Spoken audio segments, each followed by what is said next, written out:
નમસ્કાર દર્શક મિત્રો, હું છું રૂપલ લુણીચિયા. સંપૂર્ણ ન્યૂઝમાં આપનું સ્વાગત છે. પાલનપુર ખાતે મજૂરી કરી જીવન નિર્વાહ કરતા એક શ્રમજીવી પરિવારના 3 બાળકોને ગંભીર હાલતમાં બનાસ ઇમરજન્સી ટ્રોમા સેન્ટર ખાતે ખસેડવામાં આવ્યા હતા. છેલ્લા 10 દિવસથી તેમને તાવ, ઉધરસ અને શ્વાસ લેવામાં ભારે તકલીફ હતી.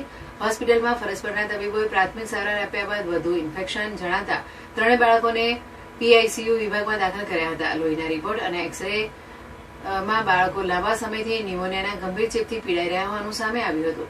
સારવાર દરમિયાન 2 બાળકોને શ્વાસ લેવામાં વધુ તકલીફ થતા સતત 7 દિવસ સુધી NRBM ઓક્સિજન માસ્ક દ્વારા ઓક્સિજન આપવામાં આવ્યો હતો. આ ઉપરાંત એક બાળકના ધબકારા અચાનક ઓછા થતા તાત્કાલિક ECG, CKAMB અને 2D ઇકો સહિતની તપાસ કરવામાં આવી હતી. તપાસમાં વાયરસના કારણે હૃદયના સ્નાયુમાં સોજો આવતા વાયરલ માયોકાર્ડાઇટિસ નામનો ગંભીર ચેપ હોવાનું નિદાન થયું હતું. સિવિલ સુપ્રિન્ટેન્ડન્ટ ડોક્ટર સુનિલ જોશીના માર્ગદર્શન હેઠળ doctor Asha Patel, doctor Sachin Patel, doctor Harshida Patel, doctor Vikram Chaudhary, doctor Mitul Chaudhary અને ડોક્ટર વરુણ માળી સહિતના નિષ્ણાંત ટીમે સ્ટેરોઇડ અને IG જેવી અદ્યતન સારવાર શરૂ કરી હતી. દર્દીઓની સતત મોનિટરિંગ સાથે જરૂરી દવાઓ અને ઓક્સિજન સપોર્ટ આપવામાં આવ્યો હતો.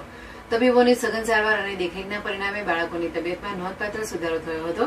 બનાસ જનરલ સિવિલ હોસ્પિટલમાં 10 દિવસની સારવાર બાદ 3 બાળકો સંપૂર્ણ સ્વસ્થ થતા તેમને રજા આપવામાં આવી હતી.